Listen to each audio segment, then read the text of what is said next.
wanted to find out what was underneath my hill. A friend of mine suggested I look into ground-penetrating radar, but it turns out radar can only see a few feet below the surface. Another option was drilled core samples, but drilled cores are very narrow, and the people I talked to said they can only drill about 20 feet down. To go really deep, I would need to use something called electrical resistivity imaging. This process shoots electricity into the ground, and it measures the speed it travels through different kinds of materials. For example, electricity travels very fast through water, but relatively slower through clay or bedrock. I looked around to find someone familiar with electrical resistivity imaging. I found George and Kay. George is an electrical engineer. I asked him if he could explain what he was doing.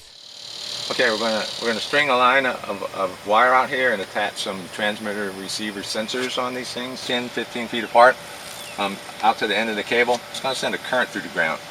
And we're gonna go 2 by 2, have this one transmit to this one. Take this info, come back to the office, run some inverse transforms, and get an idea what's below the ground.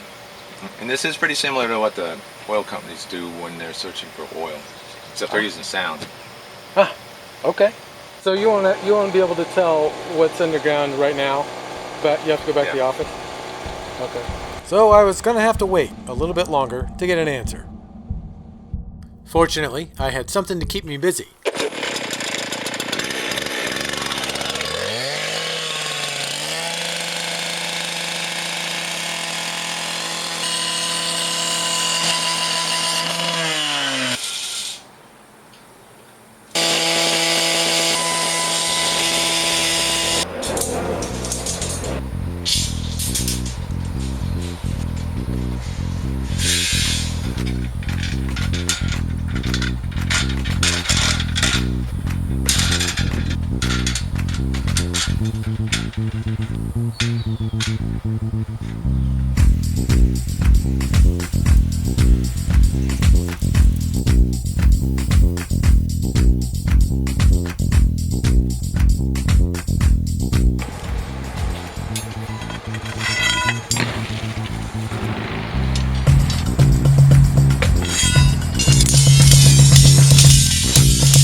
There are a lot of ways to build a concrete wall. I considered rows of 2x10s stacked on top of each other, but the cost was pretty high. Renting forms was also another option, but then I'd have to worry about how long it was taking me to set up. With plywood, I could work by myself at a comfortable pace, and then potentially I could reuse the plywood as roof or wall sheathing. And it was the cheapest option.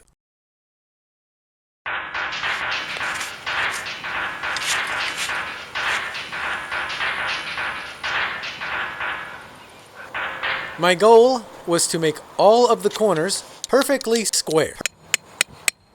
Should be easy, right? We'll come back to this later. After snapping a straight chalk line, I cut and anchor 2x4s down against the concrete footing.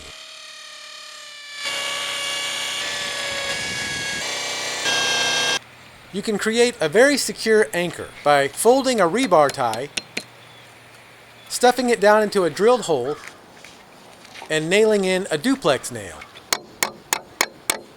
You're going to need a secure connection because concrete is very, very heavy, and it pushes very hard outward against the bottom of your plywood forms. How hard does it push? 1 cubic foot of concrete weighs 150 pounds. These forms will be 8 inches wide and 4 feet tall. So for every foot of wall height, there will be 100 pounds of pressure. This means the base of the form must support the weight of 2 regular-sized adult men, or 1 huge guy. If I build the forms too flimsy and it blows out, I'm going to have a big mess that'll take a jackhammer to clean up. But if I overbuild the forms, make them extra sturdy, there's going to be more stuff to tear apart. Overbuilding feels like a waste of resources and money. So the challenge is to build just enough to hold the wet concrete in place and resist those initial heavy pressures.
I needed to hurry up.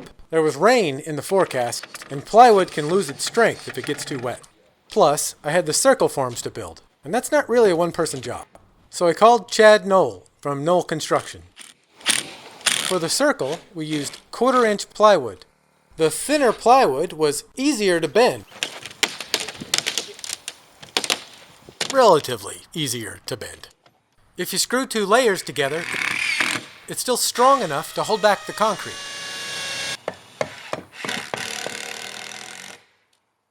The angled pieces of wood you see here are called kickers. The kickers align the plywood and hold the tops of the forms in place. So now the top and the bottom of the form is secure. But to stop the middle from bulging out, we need steel form ties. These ties go through the cavity and fasten on the outside of the forms.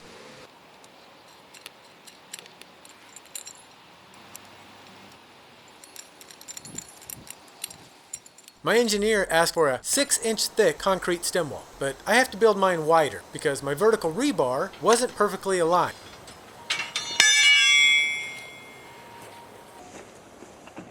And now I need the extra width to cover it.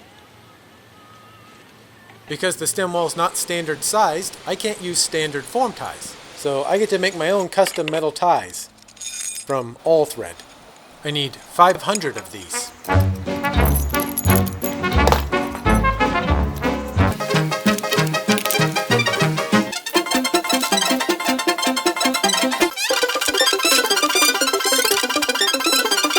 Being out of square doesn't hurt the house. In fact, my stem wall will be thicker and stronger than what was engineered. Being out of square just means you're going to have more customization, which takes more time and energy. And if I were paying someone else to build this, it would also cost more. But since I'm doing this myself, the labor is free.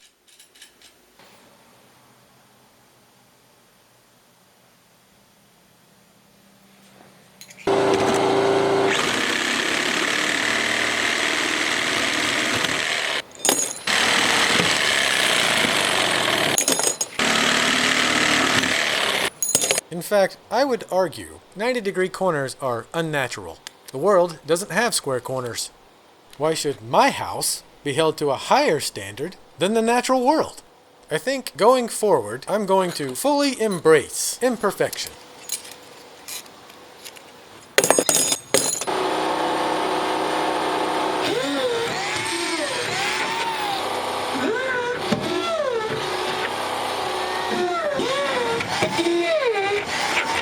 To install these all-thread form ties, I drill 3 holes every 2 feet,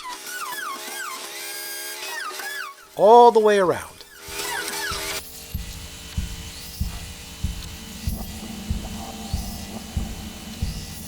Once I unthread and rethread 500 form ties,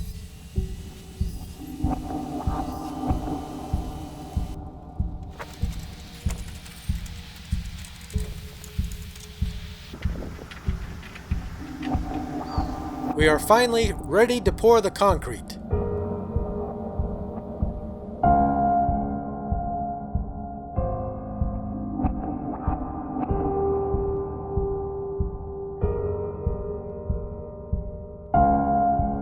Next up, we pour the concrete. And I get the results back from the underground scan.